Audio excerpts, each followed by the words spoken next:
Nous sommes à présent au téléphone avec Éric Galliègue, le président de Valcante Expertise, qui va nous livrer son analyse de l'actualité économique de cette semaine. Bonjour Éric. Bonjour.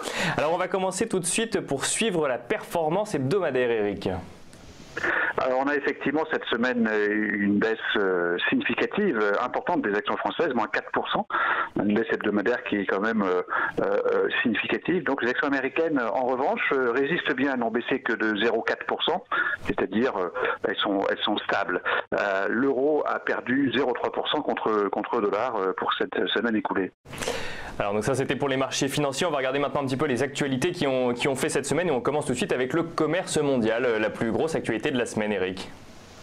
C'est vrai qu'il y a toujours sur ce front des actualités nombreuses avec bien sûr en guest star en quelque sorte. Donc M. Trump qui effectivement dans un interview auprès de l'agence Bloomberg a confirmé que son objectif probablement était effectivement de taxer 200 milliards de dollars d'importations chinoises. Et il a à nouveau évoqué les voitures européennes aux États-Unis en disant qu'il n'était pas normal qu'il y ait autant de voitures.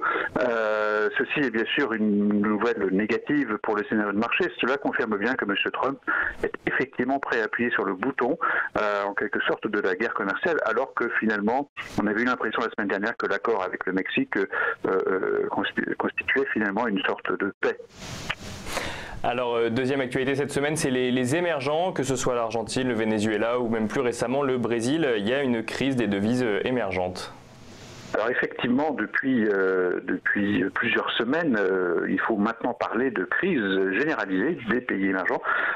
On a eu la Turquie et l'Argentine qui ont fait parler d'elle et qui continuent d'ailleurs. Mais aujourd'hui, c'est plus l'Afrique du Sud, par exemple, qui rentre en récession. Donc là, on n'est plus uniquement dans la dégradation des performances financières et monétaires de ces pays, mais dans une logique récessive. Donc une baisse du PIB au deuxième trimestre 2018, deuxième baisse consécutive, donc entrée officielle en récession. Donc c'est bien sûr une mauvaise nouvelle. Le Brésil aussi a vu son taux de change baisser d'une manière importante. Tout ceci confirme que nous sommes bien entrés dans une crise des pays émergents. C'est bien sûr de mauvais augure pour le scénario de marché. C'est une note négative. Et alors troisième info cette semaine, elle concerne les GAFA. Il y a des inquiétudes sur les GAFA. Enfin, vous allez nous expliquer ça plus en détail.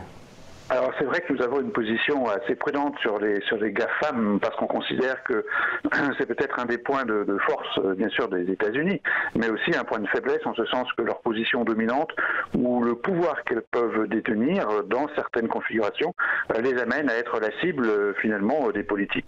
On le voit ici aux États-Unis puisque donc deux patrons de grandes sociétés américaines de l'Internet, donc notamment Google et Twitter, ont été auditionnés par le Congrès dans le cadre de leur attitude face aux tentatives d'influence de la dernière élection présidentielle américaine.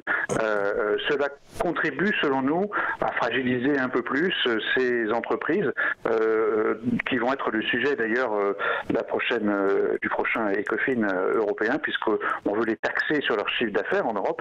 Donc tout ceci me semble être un élément négatif avec les autres concernant donc les GAFAM. Et alors dernière info, c'était cette fois-ci le Brexit, ou plus particulièrement l'Allemagne qui prépare en fait un Brexit où il n'y aurait pas eu d'accord. Exactement, c'est le troisième pays qui annonce finalement très clairement qu'il prépare l'absence d'un accord sur le Brexit, ce qui est évidemment très négatif parce que même si en général toutes les annonces faites tant par la Grande-Bretagne, la France et maintenant l'Allemagne ont été associées à la volonté de trouver un accord, il n'empêche que le message principal consiste bien à dire qu'on s'attend ou on prévoit l'absence d'un accord. On a donc un peu le sentiment que les pays actuellement, que les politiques sont en train de préparer l'absence d'un accord plutôt que de préparer un accord. Ceci est naturellement négatif. Un Brexit sans accord, il faut le rappeler, ça constitue le cas de figure le plus défavorable pour les deux parties, avec des effets très négatifs en matière d'activité économique. Du coup, Éric, ça fait 4 nouvelles, 4 points négatifs. On est donc sur une semaine de rentrée plutôt dans le rouge. Alors c'est une semaine de rentrée pas très sympathique, effectivement, -4, hein, donc c'est la plus mauvaise note qu'on puisse attribuer suivant nos règles, je dirais, du suivi de l'actualité. Cela confirme donc, je dirais, un sentiment défavorable globalement sur le marché. Et alors quelles sont vos recommandations du coup, Eric, dans ce contexte ?